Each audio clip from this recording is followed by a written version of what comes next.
Hi everyone, Monika kitchen রুমে সবাইকে স্বাগতম। এদিকে চলো, একটা ভেন্ডি তো এখন বাজারে খুবই উঠছে, তাই ভেন্ডির নতুন নতুন রেসিপি খেতে খুবই ভালো লাগে। তা আমি আজকের ভেন্ডি আলু চিংড়ি মাছ দিয়ে একটা রেসিপি করব। তা পুরো ভিডিওটা তার জন্য দেখতে হবে, আর স্কিপ করে করে দেখবে না। পুরো ভিডিওটা স্কিপ করে দেখলে তাহলে বুঝতে পারবে না। এদিকে দেখো, আমি সরু সরু করে আলু কেটে নিয়েছি, ভেন্ডিগুলো কেটে নিয়েছি, এখানে আদা জিরে কাঁচা লঙ্কা একসাথে বেটে নিয়েছি। তা এতটা মশলা লাগবে না আমার, তার জন্য একটু চিংড়ি নিয়েছি। এবার আমি কড়াই বসিয়ে দিয়েছি, কড়াইটা গরম হওয়ার অপেক্ষায় আমি সর্ষের তেল দিয়ে বানাবো। সর্ষের তেল দিয়ে দিলাম, এবার চিংড়ি মাছগুলো প্রথমে ভেজে নেব। আর আমার ইউটিউব থেকে চ্যানেল তারা সাবস্ক্রাইব করো বন্ধুরা। সাবস্ক্রাইব করলে কি হয়, নিত্য নতুন ভিডিওটা তোমাদের সামনে চলে আসে। আর ভিডিওটা যারা যারা দেখছো তারা একটু লাইক কমেন্টস করো, তাহলে মনের উৎসাহটা বাড়ে। তোমাদের নতুন নতুন কমেন্টসের অপেক্ষায় আমি রয়েছি, ঠিক আছে। এদিকে জিরে ফোড়ন দিয়ে দিলাম তেলের মধ্যে। আমি চিংড়িগুলো ভেজে নিয়ে জিরে ফোড়ন দিলাম। জিরে ফোড়ন দিয়ে আমি আলাদাভাবে আর ভেন্ডিগুলো ভাজলাম না, ভেন্ডিগুলো ভালো করে ভেজে নেব। ভেজে একটু লাল লাল ব্রাউন কালার এসে গেলে তারপর আলুগুলো দেবো।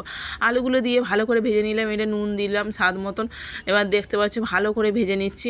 এবার ভালো করে ভেজে নিলে কি হয়, ভেন্ডিগুলো আর ভাঙবে না, খেতে খুব সুন্দর লাগে। দেখতে পাচ্ছ আমার আলুগুলো ব্রাউন কালার এসে গেছে, ভেন্ডিগুলো ব্রাউন কালার এসে গেছে।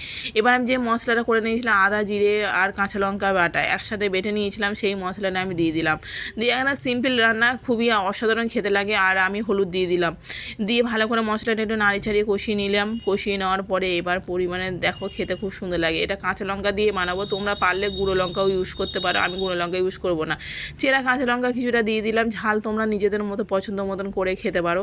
আর এটা খেতে গরম গরম ভাতের সাথে এত অসম্ভব সুন্দর লাগে। একদম সিম্পল মেনু, খুব একটা রিচ না, একদম হালকা সিম্পল মেনু। আমি চিনি একটু অল্প করে অ্যাড করে দিলাম, হালকা করে অ্যাড করে দিয়ে ভালো করে একটু নাড়ি চাড়িয়ে নিয়ে জল দিয়ে দিলাম। জলগুলো অল্প দিয়ে দিলাম, দেওয়ার পরে এবার জলটা ফুটে উঠলে চিংড়ি মাছগুলো, ভাজা চিংড়ি মাছগুলো দিয়ে দিলাম। ভাজা চিংড়ি মাছগুলো দিয়ে আমি একটু ফুটিয়ে নেব, নিয়ে ঢাকা দিয়ে দিলাম। আর দেখো ভেন্ডিগুলো একদম গলে যায়নি, ভেন্ডিগুলো দেখো একদম গোটা গোটা থেকে আছে।